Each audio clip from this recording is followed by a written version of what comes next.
Welcome back to Animal Crossing New Horizons. I'm Dear Darling. As you see what's going on a lovely island on Fawnhollow today, where we're going to talk about, I don't really know what to talk about. I'm trying to think about stuff I haven't recently. There's something I wanted to talk about like a couple of days ago, which was not a Pokemon thing, but I couldn't because we were doing Happy on Paradise. Oh, you know what? It was awesome games done quick. Well, not about the whole thing. It was just about one run I watched, which was the Stepmania one by Spooty Biscuit, I think his name is. I honestly can't remember those. He had a whole crew or whatever. You can search it by putting Stepmania AGDQ in YouTube, and it is fantastic, is all I'll say. But anyway, hello everyone. Right now in Fawnhallow, it's 5:24 PM on Wednesday, March 2nd, 2022. We know Flick's visiting today, so we'll go about our business. I don't think we have any bugs to give to him, and if we do, whoops. But yeah, it was a couple of days ago that I actually watched it because I can't even remember why I randomly started thinking about it again. Because every time Awesome Game is done quick, I don't actually tend to watch it live. I don't.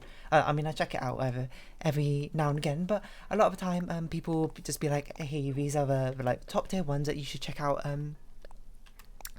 From this year, because they're like, I don't know, either the chemistry is good, or it's really fascinating, or it's interesting, or it's just insanely impressive. I can't remember. But I saw like the comments about it like ages ago about on Awesome Games Done Quick, and I'm trying to think, did I even watch any others from that year? I watched the Portal one. I think I watched the Inbound Portal one by Portal or Portal 2. I think it was Portal 2, but I honestly can't remember his name. But he was so infectiously happy and energetic. It was just like, it was such a treat to watch. But I remember there was a Stepmania one which I wanted to watch, which was the one, of course, recommended because it was, you know, I do kind of like rhythm games, and apparently it was incredibly highly recommended. People were just like, it's incredible to watch. And when I clicked on it, and it was like 2 hours long, and I was like, okay, I'm not going to watch it now. And then just, you know, months passed, and I just didn't watch it until a couple of days ago. Oh, hold on. When's the last time we gave Pekin a present? We should probably give Pekin a present. By the way, I have actually ordered in those NFC tokens, so Fauna will be joining us by the time of the third year, I suppose, in Animal Crossing actually starts, which will, you know, make sense. Hopefully for fun when I actually get around to drawing it. But yeah, what was I going to say? Yeah, so I would highly recommend watching that Stepmania run on AGDQ by Spooty Biscuit. Is either Spooty or Stoopy Biscuit? I can't remember. It's something like that. Maybe it's Spooky Biscuit. It's incredible, and I watched it like a couple of days ago, and I was just like, whoa, this is crazy. Not only is the game itself like wild and crazy and so like hyperactively like fun in a certain sense, it's actually one of the most impressive things I think I've ever seen.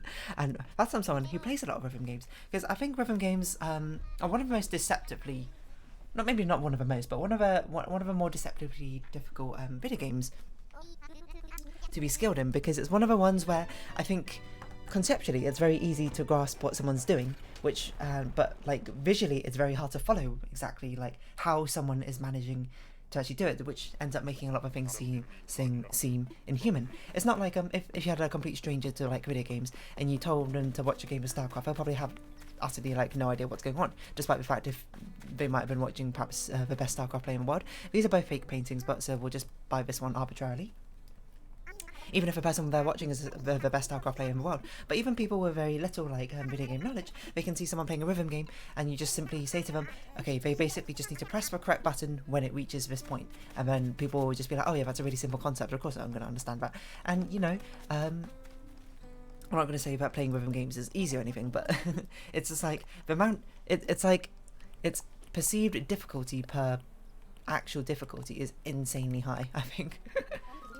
Because yeah, a lot of people just see it and just immediately sort of understand exactly what's going on. But the thing is, the difficulty comes in, it's pretty hard to sort of follow what's going on in a sense, but because when you play rhythm games, of course, the beat maps are very fast, things like fly up the screen incredibly quickly. It's really hard to, you know, if you're not well practiced, I suppose, in rhythm games and that sort of thing, you don't really conceptualize how it's even possible for people to look at like basically the huge flurry of notes and be like, oh yeah, I can see exactly what I need to do, and then they full combo the song or whatever.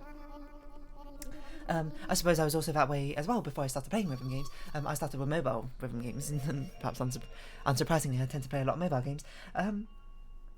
And then at the start I was like, man, it's really difficult. Like, I don't know how I'm ever going to play, like, you know, expert level difficulties or hard or master or anything like that. I had to just play normal and easy. But eventually I worked my way up to it, and now of course I can full combo like masters and master pluses or whatever the hardest difficulty can be. I'm a little bit out of practice, so I'm not sure I'm really at my peak anymore, that sort of thing. But I can play these very difficult to pass sort of beat maps. And for basically, I say this because since I started playing rhythm games like when I was considerably older instead of when I was very young, I can still remember sort of the feeling of seeing these much harder sort of beat charts, or like what I forget what they're called. I think they're called charts, and it depends on the game or whatever. Or beat maps, into seeing like a huge amount of notes just fly by and like wild patterns or whatever, and just being like, I don't know how anyone can ever understand exactly what's going on.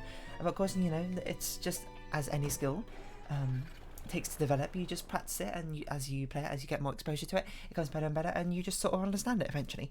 A lot of it is sort of just due to like breaking things off into chunks. You know, you see like one screen of notes that are coming, and if it's a system you're familiar with, you basically already have that muscle memory sort of pre-programmed into your like natural reflex, where you're like, oh yeah, I know what this means I had to do this pattern, etc, etc. But that's the sort of thing which is like pretty incredible to, I suppose, see if you're not someone who's aware that's how it works. You're not like someone who realizes it's like a lot of it's recognizable patterns. Not all of it. Some it is sight reading. It's not like just rote memorization, which a lot of people, I should imagine, would think of it as being. A lot of it is just like, you know, being able to exactly look at the beat map and be like, oh, okay, I recognize this sort of pattern, or this seems familiar, or I could just see what the notes are, and just my brain just sort of works it out somehow. I mean, I don't really know the technical details behind it, but yeah. So I suppose if you ever want to sort of flex to people who don't really know much about video games, or know very little about video games, and you just want to be like, oh, look how good I am at this video game, bust out the rhythm game, you know?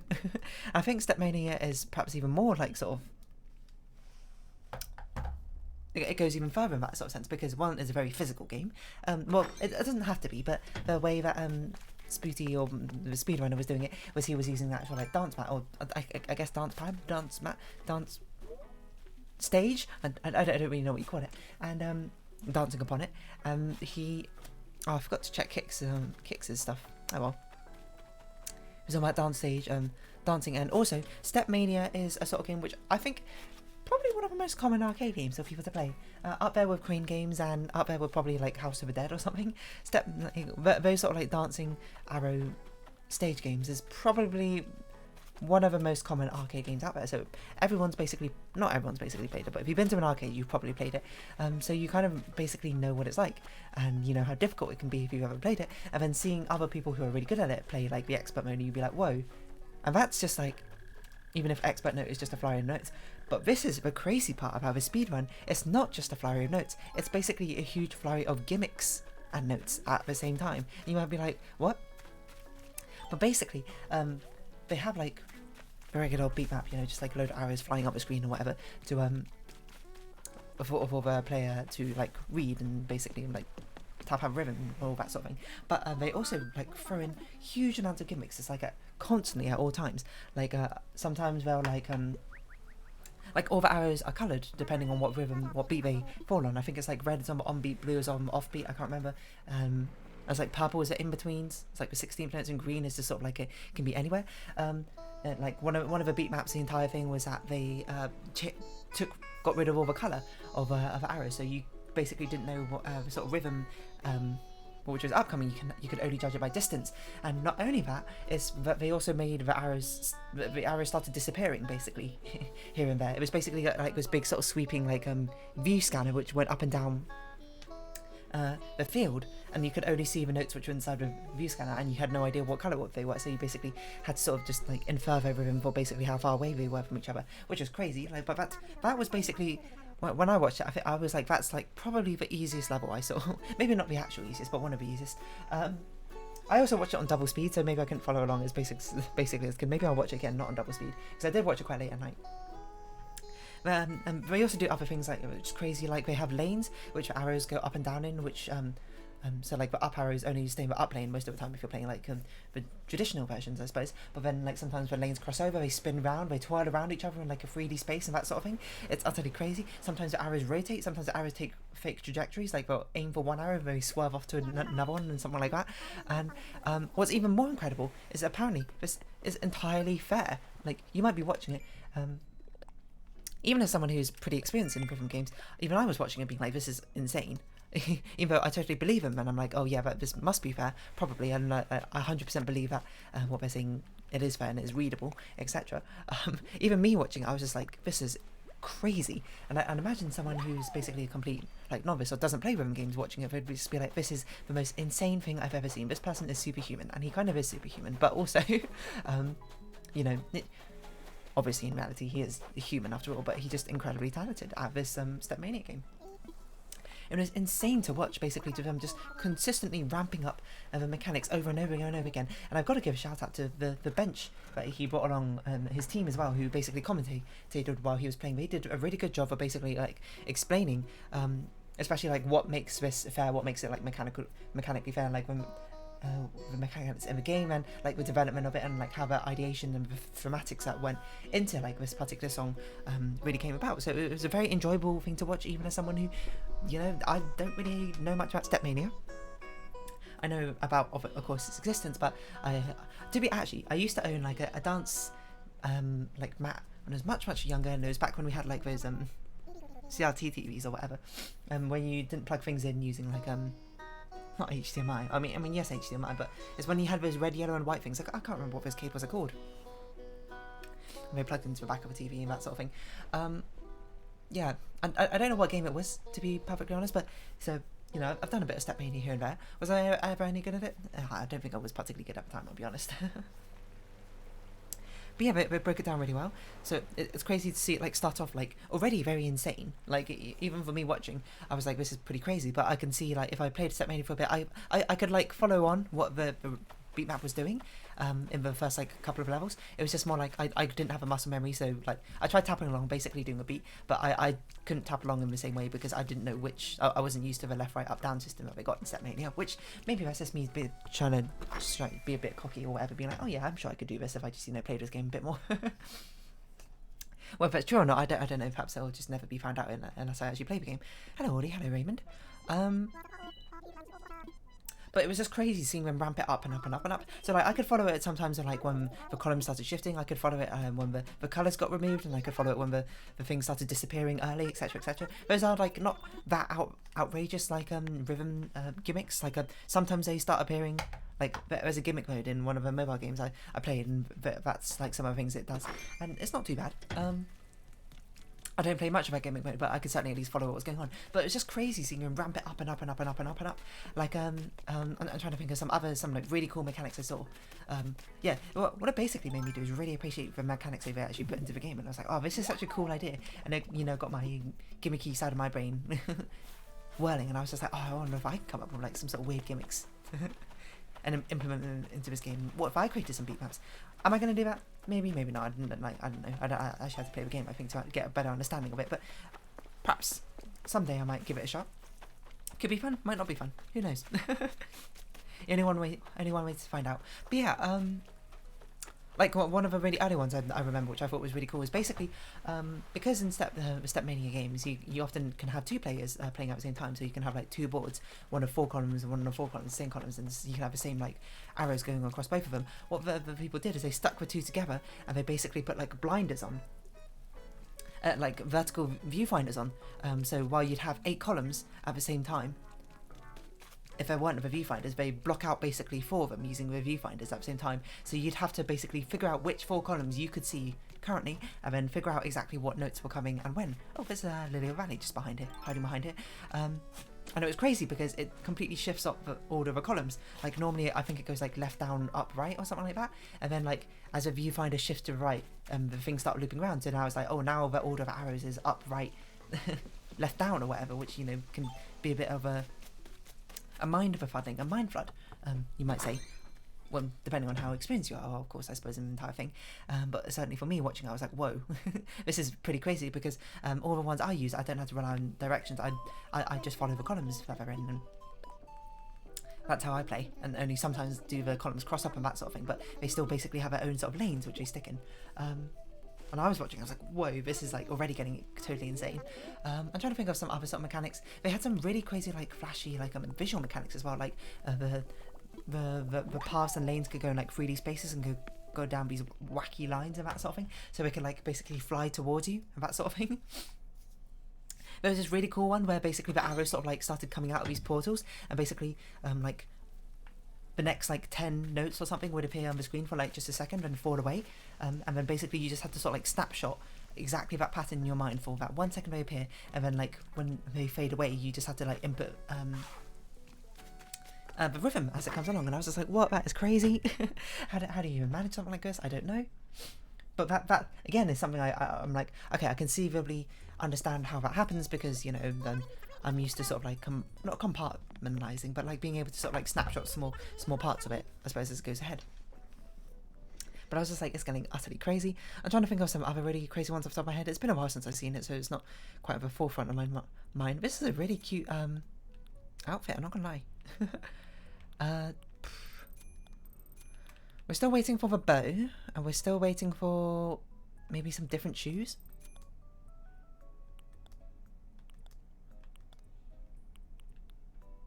Walking shoes? Pumps? Moccasins? Moccasins aren't a bad idea. Hold on. Let us... Because I don't want to... I want to wear the moccasins, but I don't want to... Actually, do I want to wear the moccasins? No, I kind of like the shoes we got right now. I'm trying to think of what other mechanics they had during the showcase, where I was just like, this is getting utterly insane. I mean, it was all very insane, let's be honest, but it was just like, it started getting more and more insane. It's really hard to think of the top of my head. Like, there's one of them, there was this guy sort of just like snowboarding down a mountain, and they basically merged all the lanes together in one. I thought that was certainly one of the more manageable ones, because that one is just sort of like it messes with your lane sort of muscle memory, I guess. Oh, there was another one where they basically had like 4 of the boards like floating around at any one time, but 3 of them would be like coloured red and 1 of them would be coloured green, and only the green one is the correct like actual notes you had to press. The red ones all gave off like fake notes and that sort of thing.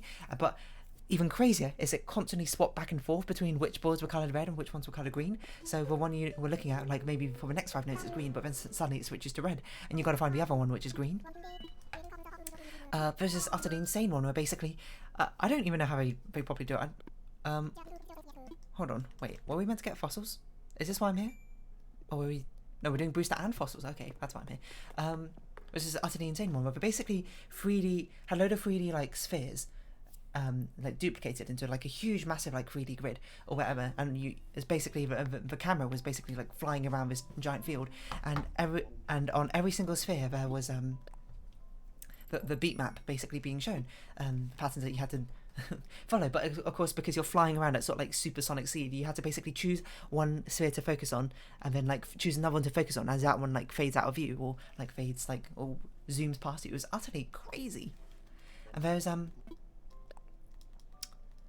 this other like really crazy one where basically the arrows like instead of just like going continuously upwards and like up to meet the like line where you're meant to hit them, they basically like all the arrows appeared and the line sort of slowly fluttered down to meet all the arrows, which was still just like standing there. So it's not like a reversal of a movement. Even if I don't think that one's necessarily all that difficult compared to the others, but it looks visually very cool is what I'd say. I might be wrong, but you know, it was just my hunch where I was just like, oh, you know, that probably is one of the easier sort of gimmicks or mechanics. Don't quote me on that. I don't know, might not be.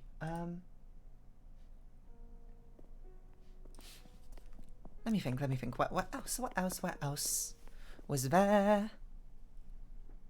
There was this utterly crazy one where the entire thing was basically like on a clock, on a circle, where the arrows appeared like all around in concentric circles or whatever, and basically there was like a ticking minute hand or something as it basically winded around the clock. As it passed over the arrow, you had to hit it. That one would absolutely mess with my mind. There's some of them where basically the arrows were just basically constantly spinning before they got up to like the top, so you had no idea basically which direction it was going to be facing until it finally reached it. What else? A lot of it was just like obscuring it as well, like things passing in front.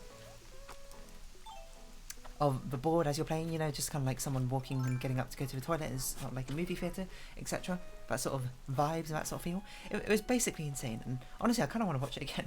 It's one of those awesome games done quicks, which I really want to watch again. Like, along with that Portal 2, the person who played, I should find out who played that Portal 2 one, because he was so sweet. He was so energetically, like, charismatic, and it was really fun to watch him play, and he was really good at explaining what was going on at the same time. Sushi, that was it, Sushi. And in which case I'll probably check the other guy as well. Stepmania. I just searched Portal 2 Stepmania and I was like, why doesn't this work? Awesome games done quick. Stepmania. Maybe I should start playing some Stepmania. Spooty Biscuit, that's it. Not ITG. You can find it. It was about a month ago or something ago. It was uploaded. Yeah, it kind of made me curious to play it as well, because I mean, Friday Night Funkin' was like a really popular, like, I don't know if it's a Stepmania clone, I don't know what it's classified as, but it was basically the same sort of thing as Stepmania, where it's basically like about the arrows, you need to press the arrows, and that had like a basically became insanely popular. I don't even know if it's like a Steam game or anything, or is it like an open source game? I'm not really sure, but it was a really, really popular game. I mean, it still probably is quite popular, like a couple of years ago or whatever. It had like a huge like surge of people playing it or whatever, and you know, I checked it out like once, and I think I checked out the original Flash version. I was like, oh, that's okay, you know. But it was just like, I don't know. I think perhaps because I didn't get too far, there was no like gimmicks or anything, so I was just sort of like, this seems like it was more like story driven. And it was just like a fun time to play these sort of rhythm games, but it didn't really quite grab me. But seeing all those mechanics basically on display, I'm not sure how fun it would be actually to play, but I think a lot of it would be fun to sort of like conceptualize and come up with the ideas and be like, ooh, what if I what if I made a level which did this and like made them spin, or like the camera basically like constantly rotated, etc, etc. I don't really know. Obviously these ideas, I have no idea if my ideas would be fair or not, because I'm not experienced in the game or anything like that, but it's fun to think of like wild ideas you can come up with levels and thematic sort of motifs that you can have running through them, which will make them particularly interesting. So I don't know, maybe I'll just watch it again today. Except I'll watch it at like normal speed or whatever, and it has like some really nice surprises going on at the same time. Which oh, hold on, we don't want a shark tooth pattern because it does not sell for very much, and we want to only give out fossils which sell out for quite a lot of money. Because if you don't know, there are like not thresholds, like tiers or whatever, of how many friendship points you get depending on how expensive a thing you give it or not. And fossils is just one of the nicer ones, I think, because they don't put them on display in their home, and they are often quite expensive, and they are quite ubiquitous. Okay, we need to plant a fruit tree, we need to hit rocks, and we need to chop one down. Let's customise our net, and we'll customise our slingshot, I think. I'm trying to think what else there was in the Stepmania thing. Oh, there's one like really gimmicky thing. I think it was a final level, so I guess finals, a little bit of spoilers if you want to see what basically that was like. It's like in the final level they just basically threw tons and tons and tons of gimmicks all at once. One of them I thought was really cool was I immediately forgot it. Oh yeah, well basically they got rid of the arrows and they just replaced the arrows with like the words up, down, left and right or whatever, and you just had to like basically read the text to understand what buttons to press. It was only for a very short like amount of time, so it wasn't for very long. I think a whole level based on that mechanic would be utterly terrible, but you know, just a short little snippet, a short little mechanic, just like a little taster of it was incredibly funny to watch. Anyway, I didn't give enough shout outs about it. Spooty Biscuit, he was doing it basically just on the dance mat, and apparently as I understand it, because I thought, I was like, don't we normally have like bars which people like lean on or something like that, while playing Stepmania to like sort of steady themselves, and this guy didn't have it. I was like, I wonder if there's sort of some sort of advantage not having it. Nope, it's in fact way harder apparently just to play without that sort of like supporting bar, unsurprisingly, and he was just sort of flexing, I guess. Just being like, hey, watch this, I can do it, I can play this game with no handlebars. Quite literally. It was insane. It was utterly insane. I can't recommend it more than enough. Kind of makes me want to watch more awesome games done quick like that, you know? Speedrunning, I certainly do like, but I think a lot of the runs basically live or die by basically the commentators and how well they can explain what's going on. Luckily, speedrunning community, very passionate, very welcoming community, I think, and they're very good at explaining basically exactly what's happening to an amateur well, I'm not even going to say I'm an amateur speedrunner because I don't speedrun or anything like that, but someone who basically doesn't know what's going on, like me. So even, you know, I thoroughly enjoyed watching it. There are some other recommended ones from Awesome Games Done Quick. I know the Pumpkin Jack one was kind of recommended. I watched about half of it and I was like, oh, it's pretty good. And then, you know, it got a bit late, so I stopped watching it. There's a Keep Talking Nobody Explodes one. That was a really good one as well. I thought it was entertaining to watch. I'm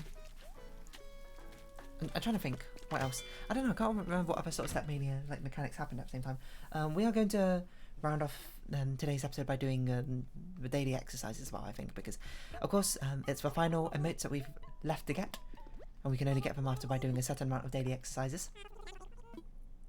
But firstly, let's sell all these flowers which we've got clogging up our inventory. I can't remember if we were meant to sell fruits or not as one of the missions. It doesn't matter anymore because we don't need the Nook Mile missions anymore because, well, I mean, we would still need them if perhaps the latest villager could move out from our island. Unfortunately, we can't, so, you know, for now we'd have to resort to other methods, I suppose, of acquiring into Fawnhollow. But it's not really a big deal here. Anyway, I don't know, what other sort of interesting mechanics did we have during the Stepmania segment? I'm trying to think of what other recommended ones there were. Perhaps if I go to Arsenal's Games, I can find a thread and see what other ones were recommended. There's like a blindfolded Sekiro one, which was apparently crazy, but I haven't played Sekiro, so I didn't actually watch it. Let me see, what other cool ones are there? The Stepmania one, of course, was insane. Pumpkin Jack was, I thought it was pretty cool. Yeah, really good explanations. It was very well explained, everything which was going on. I haven't watched any of these. Pokemon Crystal I saw recommended quite a lot. Yeah, Portal 2 Inbounds, that was it. It was very, very fun to watch, I thought. Crossbeats? I don't know, apparently the Crossbeats is recommended here. There's apparently another rhythm game. I just like rhythm games, okay? I think I need. But yeah, I'm trying to think of what other ones are. I don't know, maybe I'll watch some more of these later. Basically, Awesome Games Done Quick. Cool event as heck. Makes me also want to go on bed to be like, oh man, if only I was a speedrunner and I can go on bed and, you know, speedrun a game. Or if I just learned how to speedrun a game. And did a segment on it. What game would I speedrun? It would not be Animal Crossing, I'll tell you that much. Animal Crossing would be an absolute chore to speedrun, because I'm pretty sure the only speedrun segment we have in Animal Crossing is like catching all fish and bugs, which sounds like an utter nightmare. Because that's how long it is. I would want a short one to speedrun, you know? But long enough that it wasn't like 5 minutes, something like, you know, 15 minutes or something. Maybe like Night in the Woods. I wonder how fast the speedruns are for that. You know, it's got to be short and sweet, but it's got to have like a nice sort of an interesting amount of tech in it as well, I suppose. Oh, Babo's U speedrun could be interesting.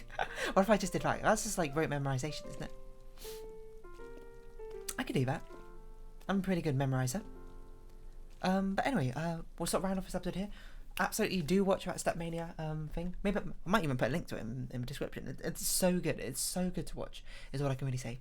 But on that note, if you have been watching, thank you very much. It's been Animal Crossing New Horizons. I've been Dear Darling. Likes, comments, subscription, shares are greatly appreciated. Join me, Dear Darling, Discord, follow me on Twitter down below. Hope to see each other again, but for now, it's our farewell. So until next time, bye-bye for now.